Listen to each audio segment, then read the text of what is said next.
Aí, então, tem pessoal que despreza muito o corpo. Aliás, os gnósticos, né, de maneira geral, e outras heresias que surgem a partir deles também, tem esse desprezo pelo corpo que, como você acabou de mencionar, não convém em sentido absoluto, né? Tipo, o próprio Cristo se fez carne, então isso dá uma certa dignidade para a matéria, né? Não é como se o mundo material fosse algo mal, né? Deus criou o mundo porque era bom, né? Como fala lá no começo do Gênesis. Uhum. Mas tem algumas pessoas que discordam. Tem gente que acha que no Gênesis o Deus era mau, enfim.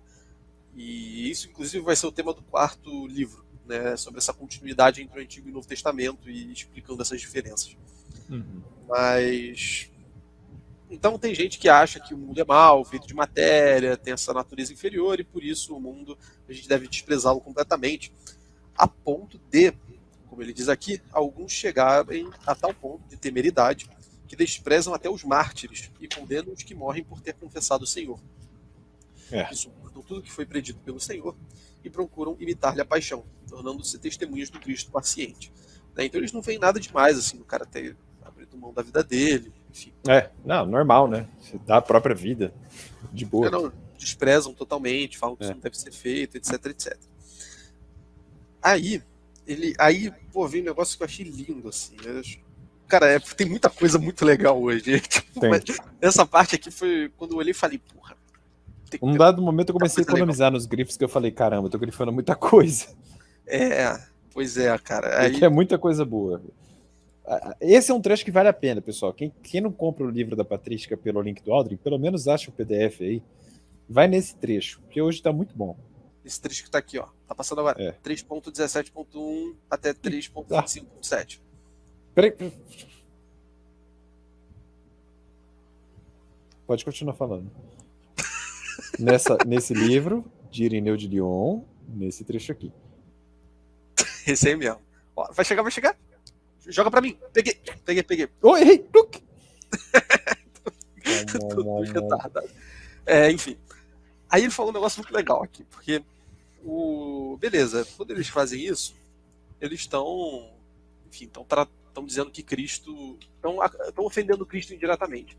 Porque quando a gente se martiriza, na prática a gente está fazendo a imitação, talvez a melhor imitação de Deus que a gente pode fazer. Porque o Cristo se fez carne e o Cristo se sacrificou por nós. Então quando a gente se sacrifica por ele, tipo, aí a gente tem uma imitação no sentido mais lindo. O Camps.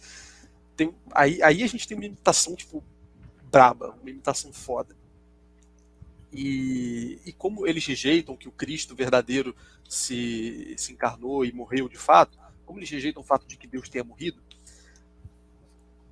essa imitação da parte dos mártires perde o valor também. Justamente por isso que eu falei. Porque Deus, na verdade, não morreu. O que morreu foi a aparência de Deus, enfim, qualquer outra desculpa que eles possam inventar. E aí ele fala o seguinte, e aí ele fala um pouco sobre Cristo na cruz. E uma das coisas que ele falou, e eu achei isso muito bonito.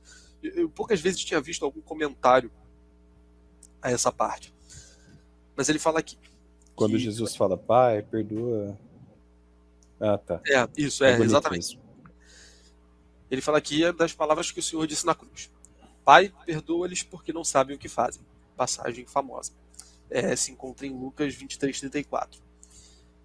Quando, por essas palavras, né, revela-se a longanimidade, a paciência, a misericórdia e a bondade de Cristo, que enquanto sofria, desculpava os que o maltratavam. E aí ele fala um negócio que eu achei muito legal, porque ele fala que ele, o verbo de Deus, o Cristo, que nos disse, amai os vossos inimigos e rezai pelos que vos odeiam, foi o primeiro a praticar na cruz este mandamento, amando o gênero humano e rezando pelos que o faziam morrer. Então, essa frase de Cristo, beleza, a gente entende o sentido. É difícil fazer isso, hein? Pois é. E isso até em níveis mais fáceis do que morrer, enfim. Sim. Só querer rezar pra alguém que te xinga na internet. É verdade. Então, beleza, a gente entende, né? Perdoa-lhes porque não sabem o que fazem. Aqui, realmente, os caras estão fazendo besteira, a gente consegue captar isso com bastante facilidade. Mas ele coloca aqui em termos que são bem interessantes, porque ele diz que essa foi a primeira vez em que alguém cumpriu o mandamento de amar os vossos inimigos e rezar pelos que vos odeiam. Uhum. Que foi Cristo no sacrifício dele, que é o maior sacrifício que alguém pode fazer. Ele justamente cumpriu esse mandamento, né? Foi justamente o primeiro a cumprir esse mandamento. E, nossa, é lindo isso. Lindo isso. Realmente esse é o grande exemplo do que é você amar um inimigo, né? Já pensou? Um árabe passando-lhe a faca no pescoço e você, Senhor, que Deus os abençoe também. Caramba, difícil, hein, cara? Isso é difícil. Só que assim, é um pouco mais difícil pra gente, talvez. Agora, não nos comparando, mas é que interprete bem o que eu quero dizer, tá? Não é que eu duvide da minha fé, mas assim, Jesus, digamos que tinha certeza do que tinha depois. Mas na hora H, a gente pode hesitar, enfim. Não que eu hesite, mas deu pra entender o meu raciocínio. Sim, sim, sim. No calor do momento é duro. É aquilo, né? A fé. A gente não pode perder de vista que a fé é uma virtude, né? Uhum. Então, uma virtude teologal, enfim, funciona de um jeito especial, só que uma virtude, assim, não é algo que você adquire completo, né? Há pessoas mais virtuosas, há pessoas menos virtuosas. Né? Você pega o exemplo, sei lá, da coragem. Uhum. Não existe tipo, corajoso não corajoso. Existe a pessoa que é mais corajosa, a pessoa que é menos corajosa, e existe uma questão de graus aí, né? E com a fé não é diferente. Né? Então, a gente tem fé, mas não tem tanto quanto Cristo tinha, com certeza. Sim, com certeza. Sim. Sendo justo, sim. Esse que é o ponto, eu acho, né?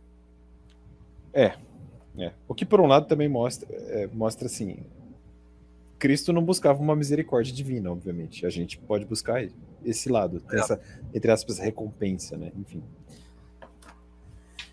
Vamos lá. Realmente o Cristo que criou tudo, né? Ele sabe como tudo funciona, ele já tinha certeza do que ia acontecer. Sabe como é que a banda toca. Muito melhor do que todos nós. Exatamente. E aí, pontos... ainda aí, ele fala o seguinte, né? Então, se ao contrário, alguém que admite a existência de dois seres distintos estabelece comparação entre eles, né, entre o Cristo e o que seria Deus e o Jesus, que seria um homem abençoado, etc, etc, verá que aquele que nas feridas, chagas e outras servícias se mostrou benéfico e esquecido do mal feito contra ele, é bem melhor, mais paciente e bom do que o outro, que se teria afastado sem sofrer nenhuma injustiça, nenhuma humilhação. Então, se eles distinguem o Jesus do Cristo, cara, na prática, o Jesus e colocam o Cristo como Deus, na prática o Jesus é muito melhor, né? Porque ele sofreu tudo por nós e tudo mais, né?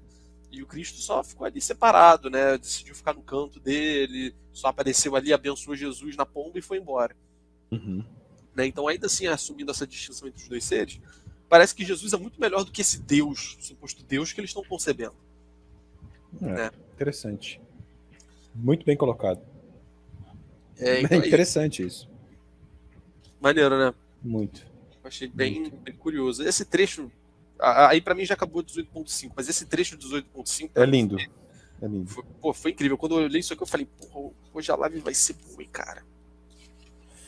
E das 4 atributos ali, né? Longanimidade, paciência, misericórdia e bondade, eu destacaria paciência. Haja paciência, hein? Puta que pariu. Vamos lá. É muita paciência. 18.6. O mesmo vale para os que dizem que ele sofreu só aparentemente. Não, de fato ele sofreu pra caramba, né? Aliás, o Aldrin uma vez me mandou um negócio no Instagram, alguém simulou no museu, alguma coisa assim, até na Idade Média, anatomicamente como ficaram as costelas de Jesus durante a Via Crucis, né? E ficou feio. Com efeito, se não sofreu realmente... aqui, esse argumento para mim é o mais fácil, assim... É o melhor contorno que você pode dar em termos lógicos. Tipo, qual que é o sentido de não sofrer, né? Se não é para expurgar o pecado original? Quer dizer, é óbvio que ele sofreu, né? Com efeito, se não sofreu realmente aqui na prática, na imanência, não se lhe deve nenhuma gratidão. Se é um joguinho virtual, você não sofre porra nenhuma, então desce para 7 martírios que não vai dar porra nenhuma também. Então, Exatamente. Porque não houve nenhuma paixão. Porra, é isso, né? Sofri. sofri tomando cervejinha. Pô, não, né?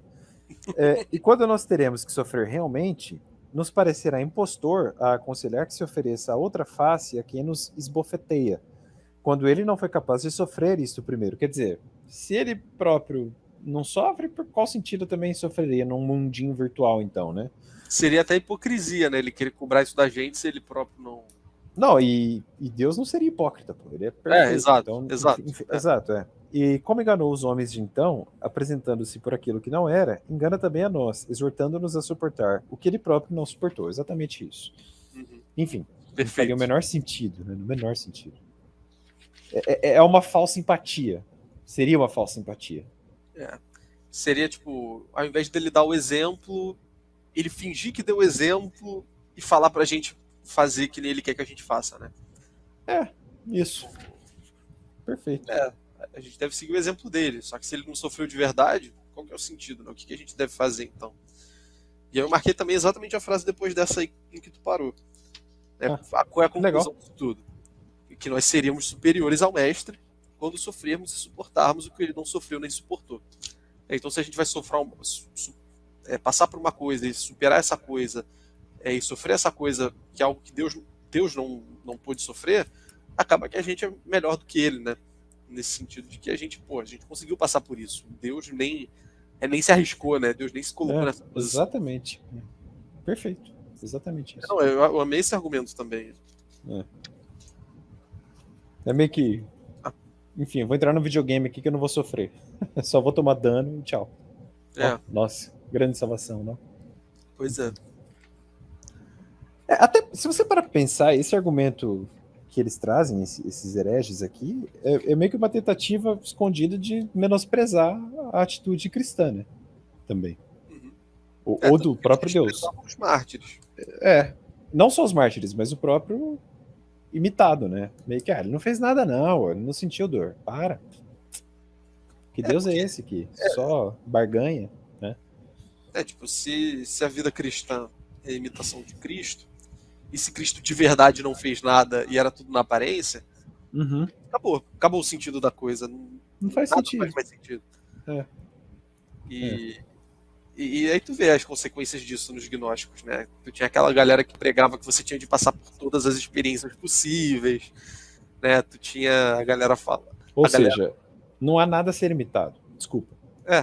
Mas não, é isso. Não tá nada a ser imitado, eu já tô salvo. E é isso, né? Porque eu sou pneumático, eu sou brabo, logo não tem por que imitar Cristo, né? Ó, o Marlon chegou aí, hein?